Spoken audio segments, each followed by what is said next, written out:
Good morning, everybody listening in America, and good afternoon to anybody listening in Europe, and good whatever other time of the day it is to anybody listening outside of the zone of interest of this morning's panel, which is titled Ally to Adversary, the United States and Europe in Trump's Second Term. I have with me three distinguished panelists: Fiona Hill, Senior Fellow in the Center on the United States and Europe; Melanie Sisson, Senior Fellow in the Strobe Talbot Center on Strategy, Security, and Technology; and Tara Barma, Visiting Fellow on France, also in the Center on the U.S. Europe, which I direct. My name is Constanze Stetzenmüller, and I have the privilege and the pleasure of moderating this morning's discussion. I may occasionally immoderate it or insert my own opinions, but then my colleagues will be able to shout me down. We have 60 minutes for this discussion, and I'm going to jump right in with questions, and I will be inserting questions from people who have asked questions, who have put in questions online, and that is something that they can still do. And let me preface this by saying that all four of us really are transatlanticists to varying degrees, by which I mean that we have lived in the American and European spaces for much of our working life. We have friends on both sides of the Atlantic and family. We have, I think, all been impatient for Europe to do more for its own defense and the defense of Ukraine.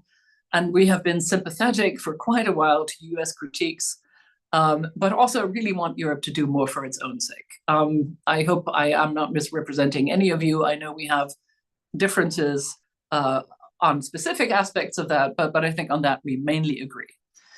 And I think we're probably also on the same page when I say that after the really close collaboration we saw between the Biden administration and the Europeans in the past presidency, we did also see the odd defect of that, including a degree of incrementalism, a fear of escalation that perhaps some of us felt worried about. But we were expecting, certainly, the Trump administration to be far more confrontational. There were rumors of troop pullouts, concerns about the return of tariffs. This does, at this point, at 100 days, feel a bit different than that. Certainly, there were a lot of things that I did not have on my European strategy bingo card. And with that, I'm going to turn over to my dear colleague, Fiona Hill, and say, Fiona, can you perhaps give us a sketch in a broad brush the difference between the first and second Trump administrations regarding policy vis-a-vis Ukraine and Europe? Yes, I'd be delighted to, Constanza, and really pleased to be here today with everyone. As most of the audience is probably aware, I had the unusual position, at least on this panel, for serving in Trump 1.0 in the first administration.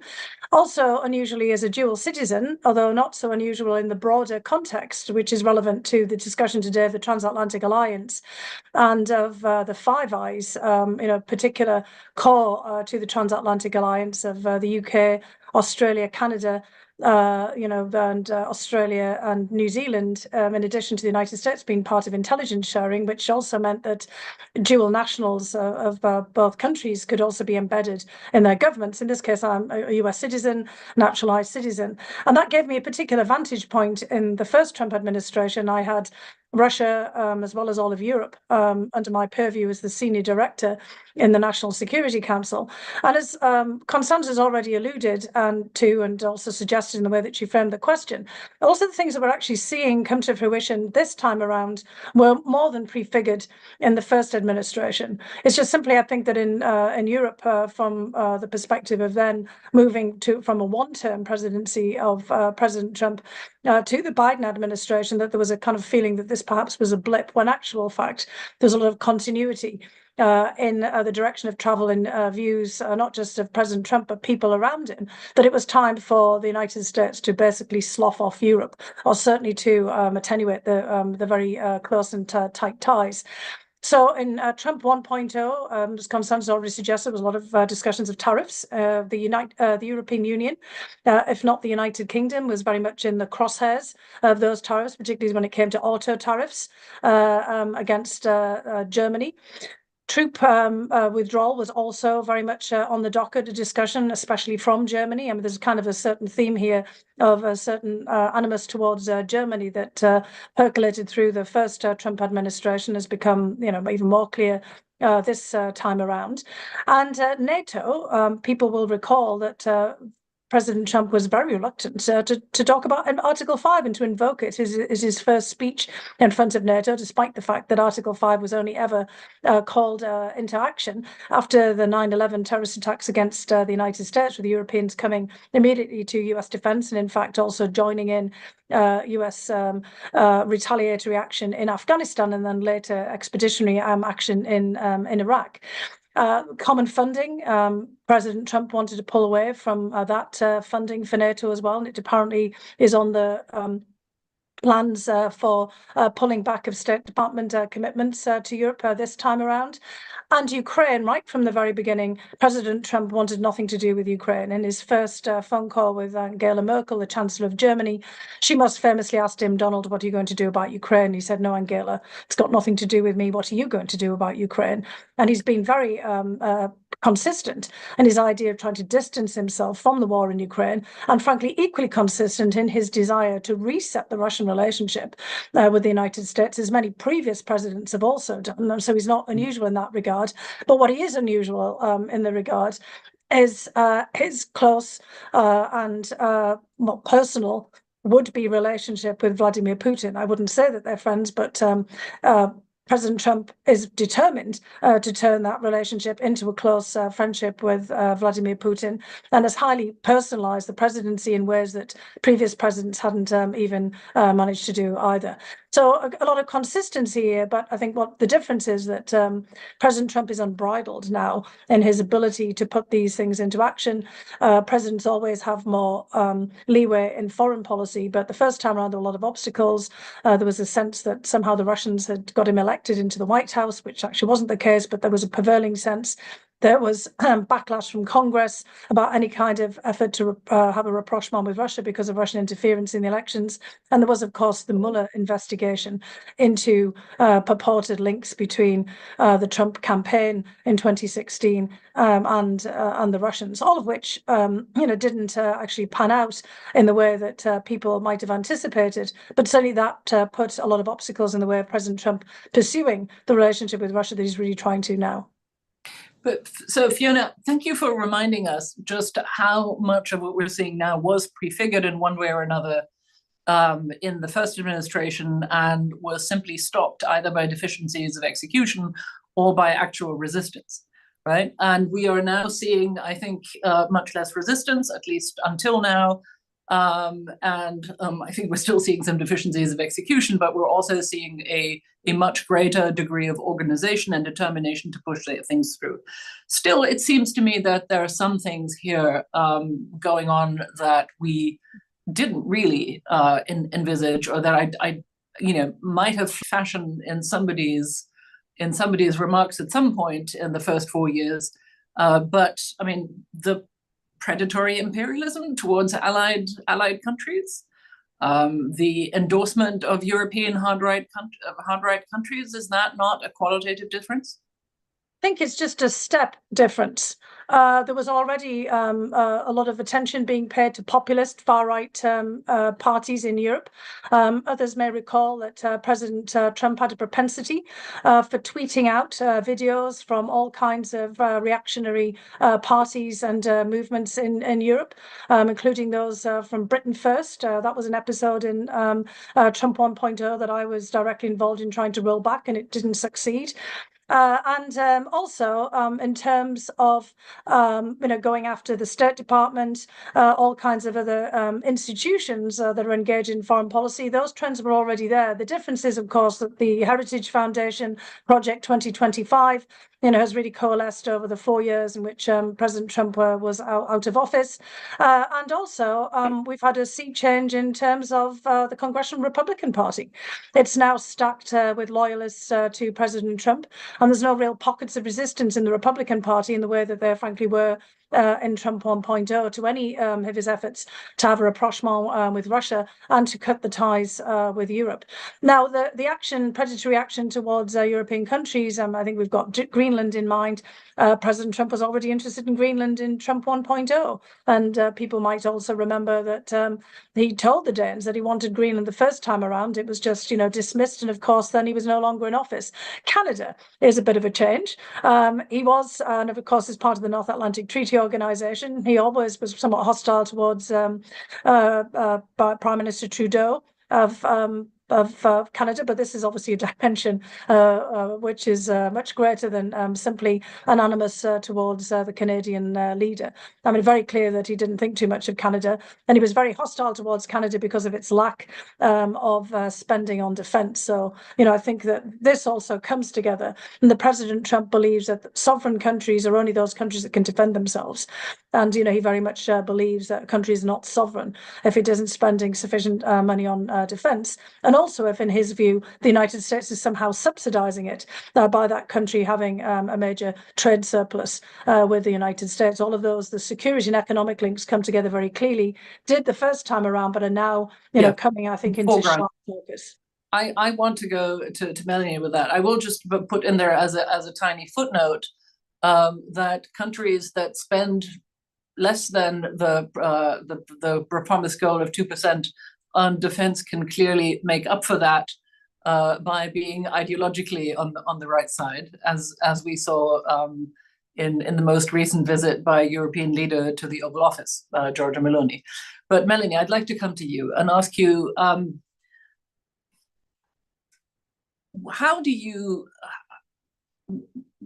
what is actually going on here in this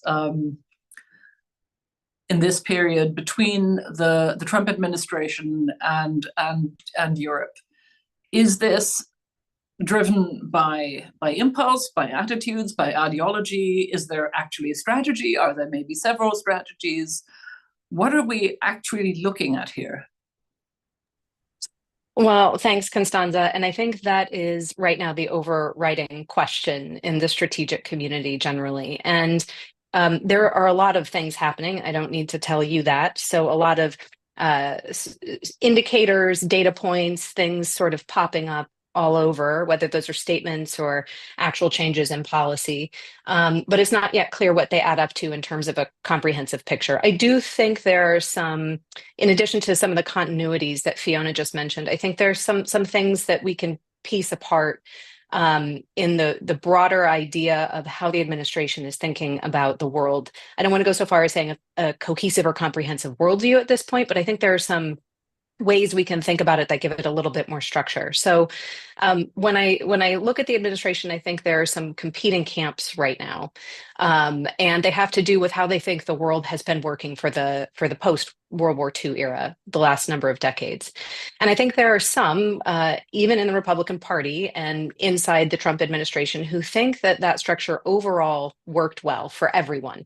That globalization and U.S. forward presence and posture overseas, including and especially in Europe, was a good thing. Like I said, I think that there's a view that it worked well for everybody. Do you want names to that? No, I don't want to put names to that. I will let all of our viewers do their own scouring for the individuals. There's also a view of some that structure didn't work for America. It didn't work well at all. And I think it's very clear, I'll give a name for this one, that Trump is in that camp, that he thinks that globalization and the structure of U.S. military alliances didn't do well for how Americans are able to live here at home. And then there's yet another camp, I think that structure worked too well for China. And so they're dissatisfied, in particular, with some of the trade relationships, some of the state of the U.S. military, some of the state of U.S. alliances. And their concern is that we need to reprioritize, perhaps not entirely reshape or reconfigure, but reprioritize the way that the United States engages in the world, and especially in the Indo-Pacific region. So I think they're and those camps overlap in various ways. And it's not yet clear to me which one will end up being ascendant, and it might be none of them for some period of time. We might have sort of popcorning policies that are suggestive of each of these influences and impulses inside the administration for some time yet to come.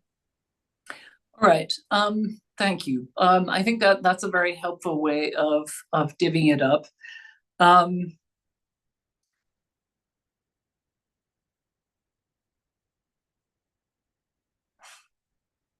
It does seem to me, though, that this is let me put it this way, that if you wanted to tie all of this together, right, notwithstanding the differences on specific points, you could say, as our colleague Tara Besh and Tara Varma and our colleague at Carnegie's Sophia Besh have written in a terrific recent paper for Survival. This is a revisionist strategy. Their paper is called An Alliance of Revisionists, which points out that the Trump administration is actively fostering relations with revisionists and nationalists in Europe, right? Hungary not least, but also other political movements and parties, including in Germany, the Alternative for Germany, the Marine Le Pen's party, in the Rassemblement National in France, and so on. There is, and if I take this a step farther, where we're going to come to Tara to talk about the European reactions, but before that, I want to ask you, do you not get a sense that this administration appears to be doing several things at the same time, refashioning, revising the American domestic order, revising the international security order, revising the trade order, the technology order, the currency order, the international order writ large? It's an astonishingly ambitious approach. Or am I going too far here? I'm basing this on my reading of Stephen Moran, the chairman of the Council of Economic Advisors, and his very deliberate linkages between security, trade, and currency orders.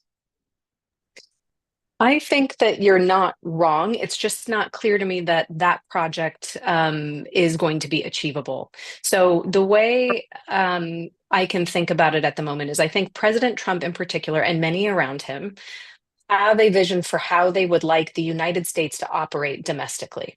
And so the approach to foreign policy is to create the supportive conditions for that domestic system here at home. And so this is, as it ever has been in foreign policy, it's just now that the difference between that we've sort of been able to operate under this, domestic policy and foreign policy are connected because, of course, foreign policy is meant to support the health, wealth, and well-being of Americans here in the United States and wherever else they are living abroad. But we could kind of keep them separate. We could treat them a little bit more distinctly. Now, as you're describing, I think the Trump administration sees them as needing to be much more closely intertwined because the prior system didn't do well for the domestic population. And so they're having to change some things to create those conditions here in the United States. And they're having to do some things, as you say, make outreach and connections overseas. They're trying to find common cause, as we have done in foreign policy in the past. So I don't think you're wrong to see that connectivity. I don't think you're wrong to highlight that it's an incredibly ambitious kind of project. And so I think it's useful to be aware of it and to consider the ways it might work, the ways it might not, and sort of all of the implications along the way. That's not a very heartening sort of response, I suppose. But again, I think a lot of where we are these couple of months in is watching and waiting and recognizing that there are a lot of energies and they're often pulling in different directions. And so again, it's just not clear which one is actually going to get the most traction or if any of them will at all. Okay, understood. Let me move in this first round to Tara Varma, our visiting fellow from France, who, as I said, has written this terrific paper, An Alliance of Revisionists, a new era for the transatlantic relationship, together with Sophia Besh of the Carnegie Institute next door. Tara, do you want to give us a little bit of an outline of European reactions so far? mean, as you know, I've been shuttling around Europe a lot, as you have been there recently as well. I think the shock and awe has been very real. Tell us more. Sure. Thanks, Constanza. It's great to be here. As you said, the shock and awe is real, especially because I think after Donald Trump's election last November, the Europeans tried to prepare themselves, trying to draw lessons and conclusions from the first Trump administration, trying to think about a deal to put on the table, which would be palatable to Donald Trump and the administration. And I think in a way, they were both right and mistaken to take that route. Because it's important for the Europeans to present a united front, to be prepared. But at the same time, as we've just discussed in this panel with Fiona and Melanie and you, the Trump administration now, Trump 2.0, is fairly different from Trump 1.0. I think there are a number of differences. The first one being that the impulsivity and unpredictability that are characteristic to President Trump are now really weaponized by him. He is very conscious of these personal traits that he has, and he uses them. And so when you form a deal, or when you're thinking that you're presenting a deal to him,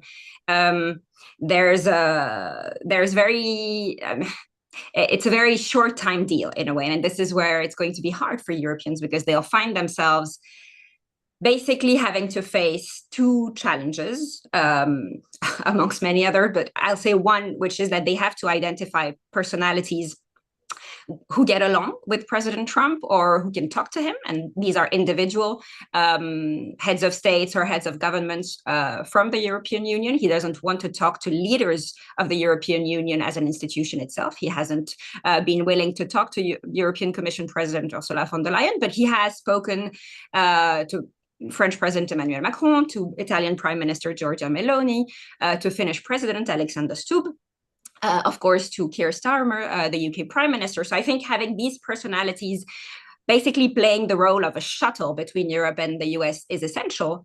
But in a way, the Europeans have to face a second challenge here, which is a challenge even harder than building a European defense union, which I'll come to later, is that because these deals are very short-timed, the European Union will have to become nimble and agile in basically understanding that any deal it passes with the Trump administration might be obsolete 24 or 48 hours later. So it will have to learn to basically respond much faster to any proposition that the administration makes. And in the midst of all this, we find ourselves as Europeans being completely in disagreement with the Trump administration when it comes to the war in Ukraine. I think, as you refer to the fact that there was similarity of views between the former US administration and the Europeans, and I think that's true. I do think there was some differences even at the beginning of the war, in that the US, I think, always perceived Russia's invasion of Ukraine as an international or regional security issue, when for the Europeans, it had immediately to do about the existential nature of the European project and multilateralism. And so there were some differences there, but of course, we're in a totally different situation now, where the current administration has adopted, in a way, some of the speaking points that are provided by the Kremlin. There is almost an alliance reversal. And if we go back to what the transatlantic relationship is based on, it's based on shared values, and we can develop that. Defense of liberal democracies, defense of open societies. It's based on trade. And I think it's helpful to remind our viewers here that the European Union is the first trading partner of the US. And it's also based on defending a collective security and belief in multilateral institutions. I don't think we are in accordance of views on any of this right now between the Trump administration and the European Union, all these major pillars that form the relationship. So we find ourselves in a situation where there's not only a withdrawal of the US, a military withdrawal of the US from Europe, but there's actually a political re-engagement of the US in a way that's quite antithetical to the shared values that form the basis, the foundation of this relationship, which is really not something that we had been expecting as Europeans. The military withdrawal we had expected because criticism of NATO and of US troops in Europe is something that was already prevalent in the first Trump administration. But the fact that the current administration actually wants to get closer to far-right parties and governments in Europe and form, in a way, possibly a new transatlantic relationship is really something that Europeans were not prepared for. I think Vice President J.D. Vance's speech at the Munich Security Conference really came as a wake-up call for Europeans, and that is helping them to prepare themselves a bit more to the current situation. But there is a real difficulty for Europeans in that there's a huge discrepancy right now between the pace at which the Trump administration wants to withdraw from Europe and the pace at which Europeans can actually coordinate their views and act today. All right, Tara, thank you very much. You've raised a whole menu of things I want to discuss with you in the remaining a little more half hour that we have. But let's briefly stay with the leaders issue.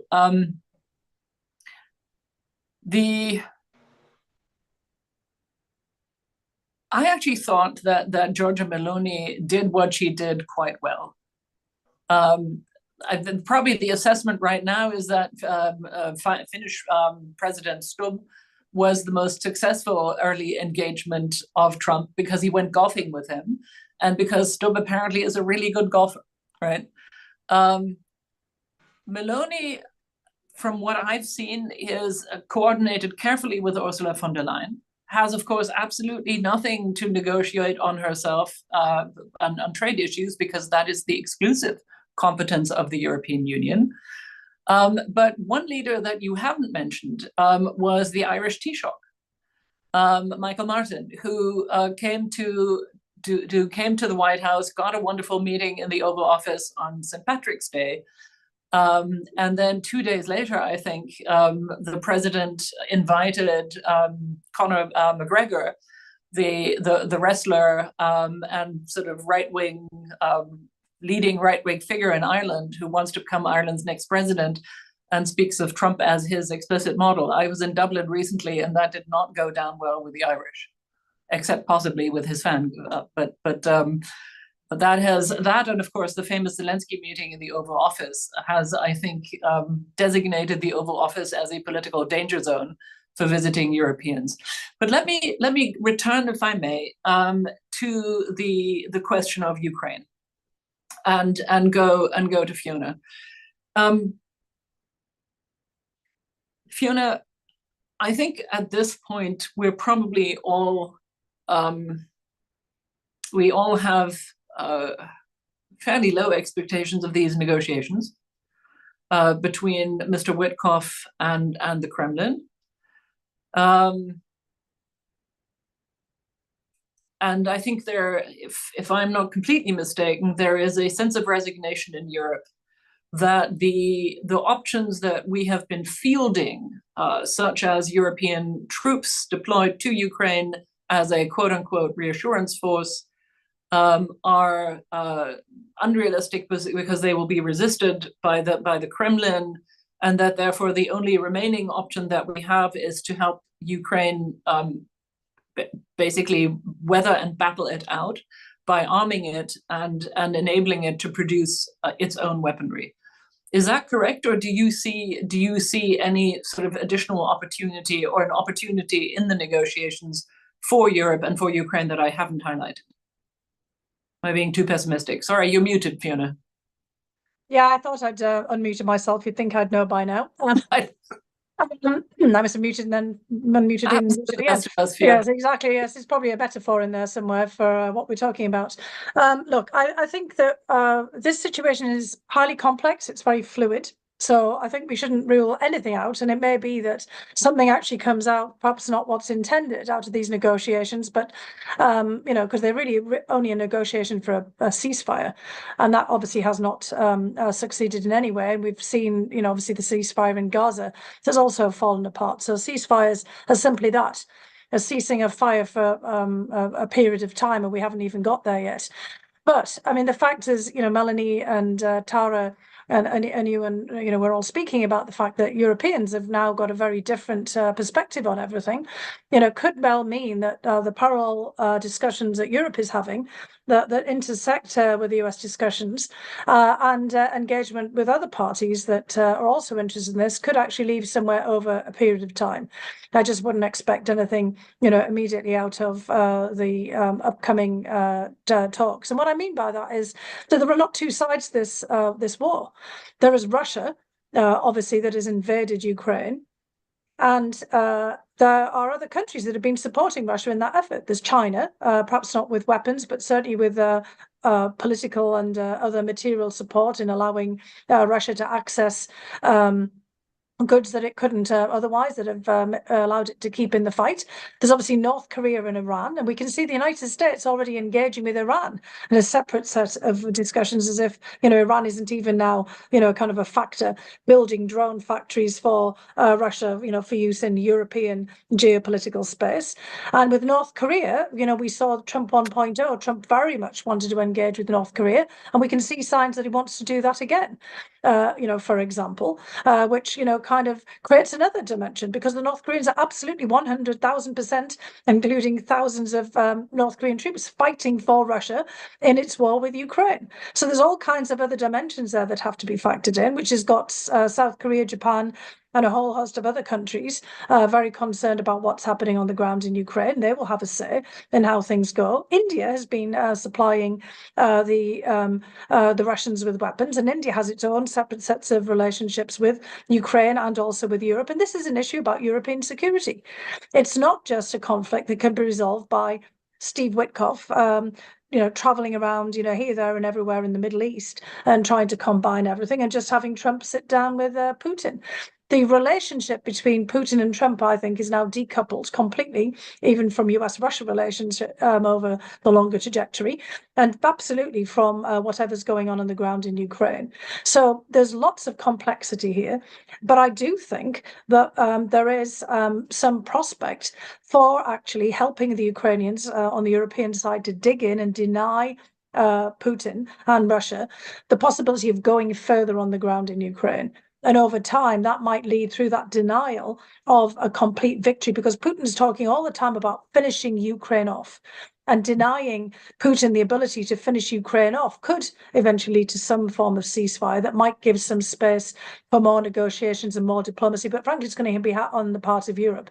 And I think the big question, for us to be thinking about, and this gets into the areas that Melanie and Tara also work on, is how can the Europeans integrate, and it doesn't mean all of Europe, it doesn't mean the EU or, kind of all of the members of European members of NATO even, but how can Europeans, through various modalities, bilateral arrangements, sub-NATO and other regional relations like the Nordic, Baltic countries in the UK, for example, factor Ukraine into their long-term security thinking, to basically make it possible for Ukraine to defend itself and have new formulations of European security. And I think that's already on the agenda right now, and that's going to be where most of the action is. Right. Do you think it's possible that the White House and the Kremlin would strike a deal over the heads of Ukraine and Europe? This is coming from Keith Mika online. Of course. Yes, but it depends what kind of deal it is. That's, Trump wanted to do that the first time around. He wanted to sit down with Putin. He wanted to have a strategic stability discussion. They have to negotiate the New START treaty because that's expired. And Tara, has written quite a lot about, the nuclear aspects of things as well. So has Melanie on the US side. And, Trump is thinking all the time about nuclear negotiations with Russia, with China, with Iran, North Korea. All of those things are going on. So yes, absolutely. He's shown every willingness to do things like this in the past. And he also wants to have business deals, economic deals. That's really why Witkoff is there. Witkoff is a real estate mogul who specializes in condos. So presumably, that's a kind of another, direction of travel. Trump thinks about things in that real estate mogul frame. Greenland, Canada, these are all kind of Panama Canal. These are all sort of extensions of him thinking about real estate. And he's had a lot of aspirations for doing business with Russia, including trying to start off a roundtable with Russia through the US Embassy when Ambassador Huntsman 2007 was in Moscow in the wake of the rather disastrous bilateral encounter at Helsinki. This was always, what he wanted to do, was to talk about opportunities for business people in that very tight circle of people around him. This isn't really about the US and Russia and their economic relationship overall. So of course, he'll be doing it over the heads of the United States as well, frankly. This is all very personal and very personalized. Okay, what that does sound like, and I'm going to come to you with this, Melanie, is that there is, I think we're all used to looking at government, right? And two of you are practitioners. I haven't been one. Tara, you haven't been one, as far as I know. But what we admire about the practitioners is their sort of distinct sense of how the machinery of governance works, right? The careful, exquisitely methodical articulation of policy and then its implementation. I may be romanticizing how it works, and I suspect that Fiona and Melanie are smiling for exactly that reason. But there has always been a sense to me about the American machinery of being very, very, especially in questions of war and peace, very carefully constructed and implemented, and I sense that it is being replaced by something that is far more theatrical and performative, but where the cogs either no longer sort of connect with each other, right, or disappear. Is that a sense that you have as well, watching this? Well, look, what I'll say is you used the word revisionist before in terms of the approach in foreign policy, but where it's most stark, and you alluded to this also, is here at home. I mentioned there's Trump and others who felt like the general order of international affairs didn't work well for the United States. They similarly have the view that a lot of the machinery that you just mentioned didn't work well for the United States, that it's irreparably broken and not fit for purpose. It doesn't do what we need it to do. And so, yes, absolutely, as we've seen in many facets of what the Trump administration has done here with governance at home, they are certainly also doing, for example, in the Department of Defense. And the question that the experiment that they're running, I guess, or the question that we will soon see answered is, can you really throw sand in all of the gears of the Department of Defense and expect it still to, its limbs essentially, to continue to be able to operate and function properly? Right. People can arrive at their own sort of conclusion about that, but it seems to me that that is what is well underway right now. And my view on Secretary Hegseth achieving that position is that it was fundamentally to do exactly that, to demonstrate to the domestic audience that even the Department of Defense, or especially the Department of Defense, is not immune from needing to work better. And by better, it means in the ways that Trump and many around him think it needs to work. And that includes removing DEI. That is going to include shrinking in number of the workforce, all of the things that we've seen happen in other agencies as well. So we shall see whether the cleaning of the machine actually allows it to work better or not. Right. I think it's a completely fair point to say that very large bureaucracies tend to have a need to sort of self-reinforce all the time, right? And at some point begin seeing their legitimacy in their very existence. And as Europeans, we know what we're talking about, because that is true to a large degree about the bureaucracy of the European Union as well, although that is much smaller than a lot of Americans think it is.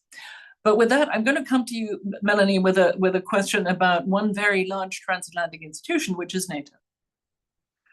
Are you surprised that the Trump administration so far has shown no desire to withdraw from NATO?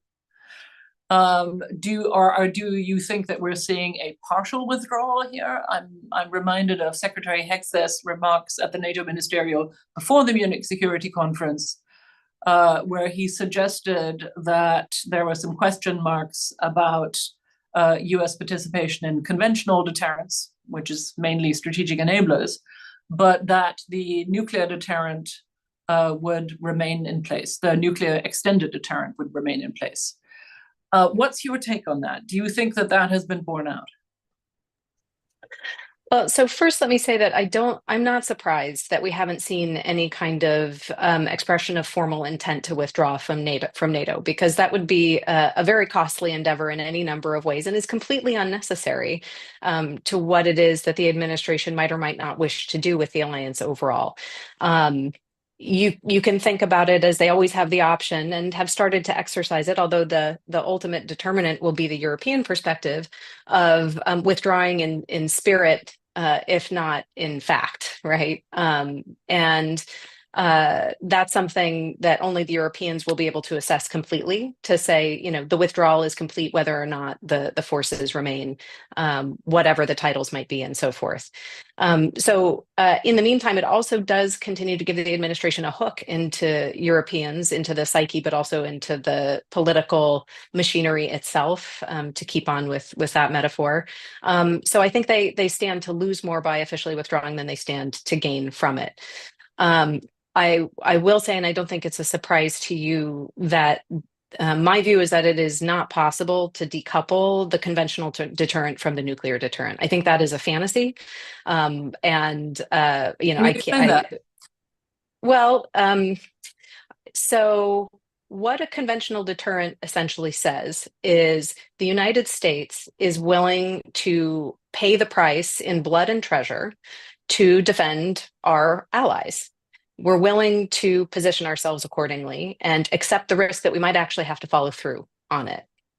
That can be explained in a rational way. When you see the signals line up with the logic, you can find it to be a believable position. The nuclear argument has always been one step removed from that, because what it is saying is that the United States will take the risk of launching a nuclear weapon to defend a European ally against a nuclear-armed adversary, full well understanding that that adversary can launch a nuclear weapon back at the United States. And so this is the famous sort of question of, are you really willing to trade New York for Paris? And so it is difficult to see how an ally or an adversary would believe that the United States is willing to accept the risk of a nuclear strike, but not willing to accept the risk of a conventional fight and the loss of service members. Those two ideas can't stand, the nuclear can't stand rationally without the understanding that we would be willing to make a sacrifice at a lower level of cost. So the nuclear questions do get convoluted, and I hope I haven't done worse by trying to get into them. But that's why I think it's just, you can't separate these two things in a meaningful way.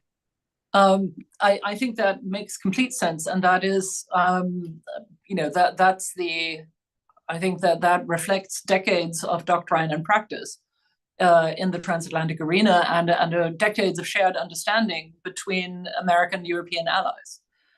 But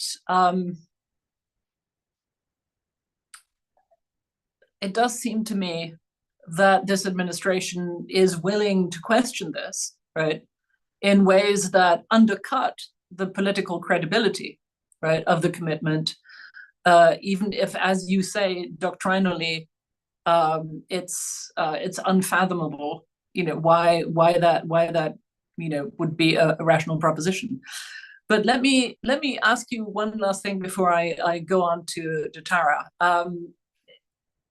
What are your expectations for the June NATO summit? That will be in The Hague this year, between the 24th and the 26th of June. Europeans are spending a great deal more on defense, but I think their nerves are jangled by the attacks on Denmark for not relinquishing Greenland, by the attacks on Canada, by the endorsements of hard right parties, by the tariffs, by everything. What do you think Europeans should strive for at this summit, and what do you expect the Trump administration to pursue? Well, I'm going to be a grave disappointment. I'm not going to hazard a guess about what the Trump administration is going to pursue. That seems like a dangerous occupation to make such predictions.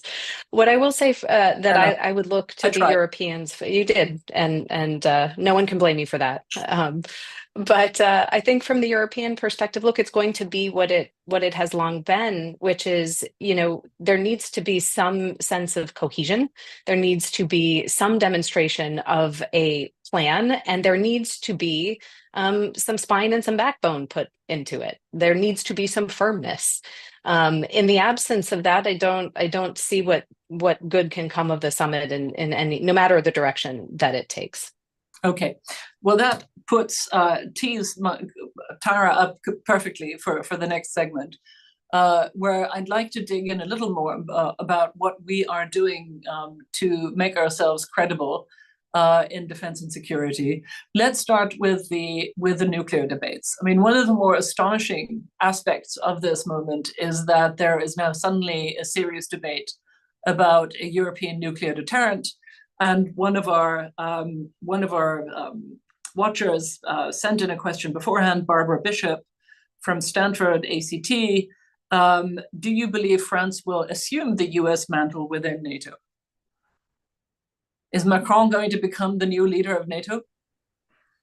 So I think if we think of it in those terms, I'm not sure that it's going to work. I think cohesion and unity are key here. Already the fact that France may be thinking about joining the NATO nuclear sharing group, which it isn't part of right now, is a massive sea change.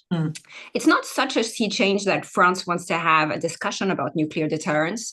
In February 2020, just days before the COVID pandemic and global lockdown, actually, Macron gave a speech saying that he was willing to have a conversation with European partners on this, not saying that he was going to extend French nuclear deterrence to partners, but start a strategic debate. And that was completely lost, of course, in the pandemic and the rest. And the debate started anew, actually relaunched by the incoming German Chancellor Friedrich Merz, as well as Donald Tusk, the Polish Prime Minister. At a time, I mean, I think we need to understand what's happening here. We find ourselves at a moment where the UK, which is not part of the European Union anymore, but a key European strategic actor, France, Germany, and Poland, have converging views on what Europeans need to do to defend themselves. This hasn't happened in the past 8 years, not in a moment where the four of them would want to lead, and they would want to lead together. So it's not just about France, it's not just about Germany, but it's about a number of countries deciding to have this conversation in the open, because what is happening is that the credibility of the American nuclear umbrella has been put into question. And it's been put into question by what the administration has done. It's been put into question because of the firm belief of President Trump that alliances have been detrimental to the US as a country, have been detrimental to the US population. He firmly believed that in his first term. He believes it even more in his second term. So we need to understand that the Europeans are undergoing this massive sea change at a time where there's, of course, still a war going on in Europe, and the future of Ukraine as a country, the future of Ukraine being part of the European continent, the European Union, is also in really part of that larger debate. So I think, to me, it's not that surprising that it's happening, but it's happening mostly because of US actions. I don't think there would be such a prominent debate about what a European deterrent could look like if the US position hadn't shifted so much. Thank you, Tara. I am noticing you not saying that the French will become the new leaders of NATO. But I think that is, they want to be part of it much more, though, and I think that's absolutely exactly, and that's a really important point. Exactly, and I think that is actually the better question. And I think, and maybe just on that, because one of the debates also that's been happening right now is whether there can be a Europeanization of NATO, whether basically Europeans could take over the mantle of American leadership, and whether they would be credible enough as a deterrent force to Vladimir Putin, because that's also what NATO is for. It's to be a credible deterrent. And I think if they do come together, if France actually is part of the nuclear sharing group, if France speaks very openly about European interest being part of French interest and having a vital element, and European interest being a vital element of French interest, I think that's a major shift too. And yes, we can have larger debates about escalation management, whether Vladimir Putin considers the French deterrent and the UK deterrent as credible enough, whether he's scared of them or not. I think that's one small part of the issue. There is a larger part, which is whether Europeans want to trust the French and the Brits to do that for them and to build a much larger force. And I think this was put into question a few years ago. I think this is being a very serious discussion right now, and we've come a long way, but there's still a lot more to be done. But at least the fact that this is happening in the open, that it's part of the public debate, that there's in a way a democratization of this really key foreign policy issue, to me is something actually quite positive, maybe one of the silver linings of these pretty dramatic moments that we're living. Well, let's just remind viewers that we have seen in the past, since the Trump administration took since the inauguration, a number of steps taken in Europe that would have been inconceivable half a year ago or several years ago, right? The European Union putting on a very serious program for funding defense spending, the SAFE Act, and the Germans loosening their constitutional debt brake, probably the most sacred cow in the German national universe. We are, of course, still waiting for the German government to come into power with a vote on May 7th. But all indications are that they mean this quite seriously. We are seeing a loosening of the banking rules for the European Investment Bank so that it can fund defense investment. But of course, I do want to put one quite serious warning on the table, which is that the market turmoil that we saw after the imposition of tariffs on Liberation Day is, if it returns after the end of the suspension period on July 9th, sorry, could undercut the economic impact, right, of all these political and financial packages, right? And in fact could undercut, if it creates a real turmoil on world currency markets, it could put European central banks, national central banks, and the European central banks into serious jeopardy, right? That is, I think, the great question hanging over all of us. And so let me spend the last round, we've got 7 minutes to finish. Let me spend this last round, having put this warning on the table. What do we need to do in the short term, in the time that we have between now and the reimposition of tariffs, to get our act together in the time where we are most vulnerable? What do we as Europeans need to do? What would be your advice from all three of you, well-meaning Americans, former double passport holders, French colleague? I'll add my own thoughts, and I'll go in reverse with you, Tara. So I think we need to spend a lot more on defense R&D and actually build a European defense industrial base. In a way, the European Commission, with the white paper that it launched last month in March 2025, is giving us some key elements to do that. As you said, loosening the rules for the European Investment Bank to actually invest into technology. The European Investment Bank actually forbids to invest in military investment, but it's overcoming these rules right now. I think understanding the sea change moment that Europe is going through, getting a lot more private capital to invest into defense industrial equipment, which is not something that Europe has been so strong at until now, really relying on the US. And in a way, Europe is going through this moment of trying to free itself from its dependency on the US defense industrial base. And it will take time to build all of that. It will take time to build it in a cohesive way, not for every member state to build. Hard question for you. Hard question. Yeah. Open this to the UK, Norway, and Turkey. Open it to the US? That's already planned. I mean, the European Commission said that it was going to, build these deals with all these countries that are part of the European ecosystem. So I think, yes, absolutely. All right, that was a really, really important point to make. Let me move over to Melanie.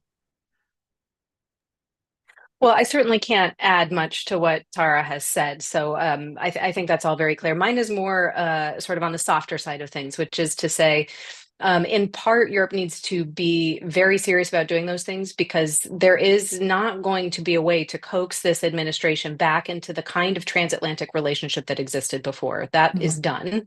And so trying to reconstruct it is not going to be successful. And I think that needs to be communicated very clearly to European publics. I imagine, and you all know better than I do, that that sensibility is probably growing.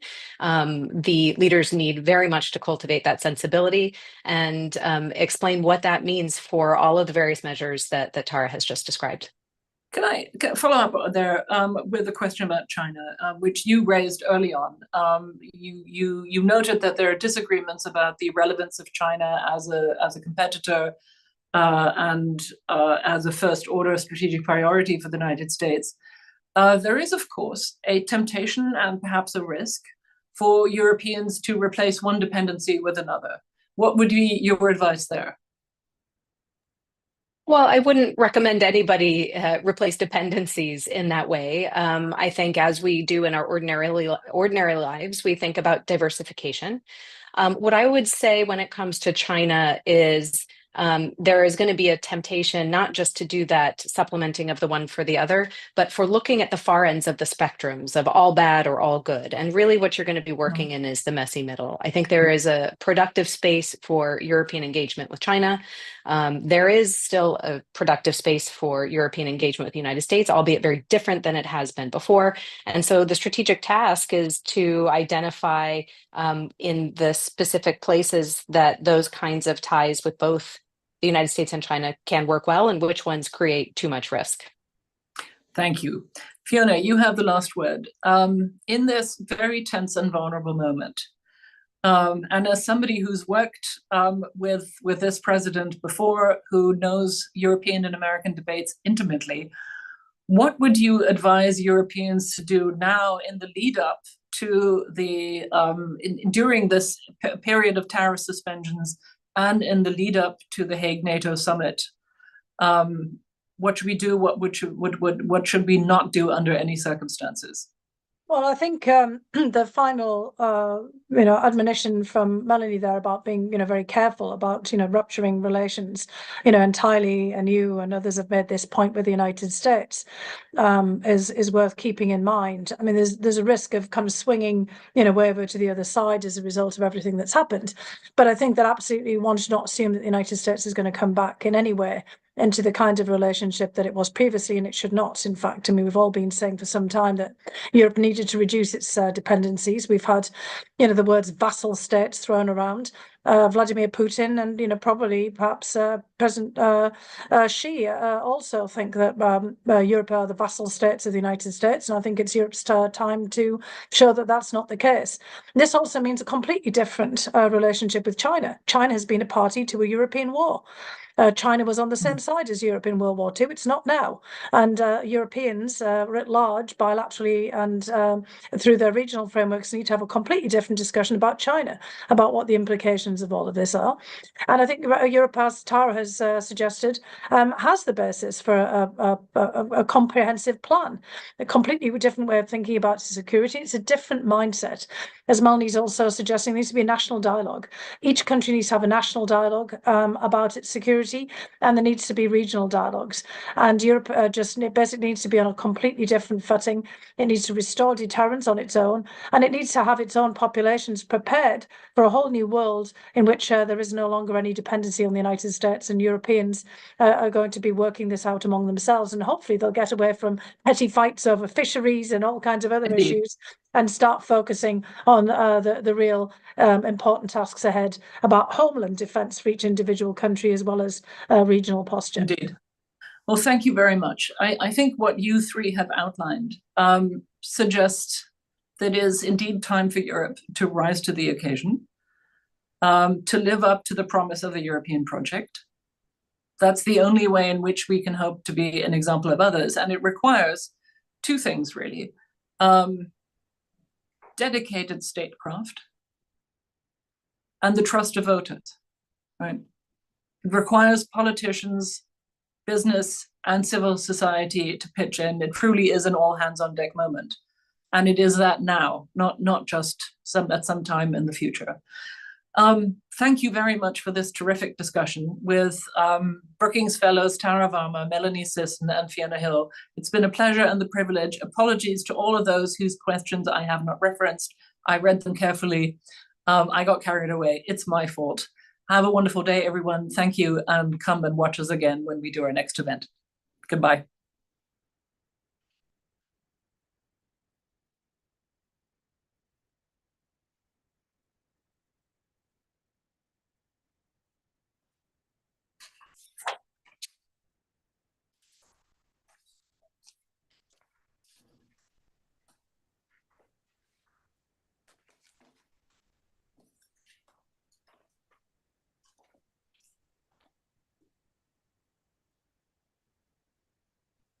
Are we okay?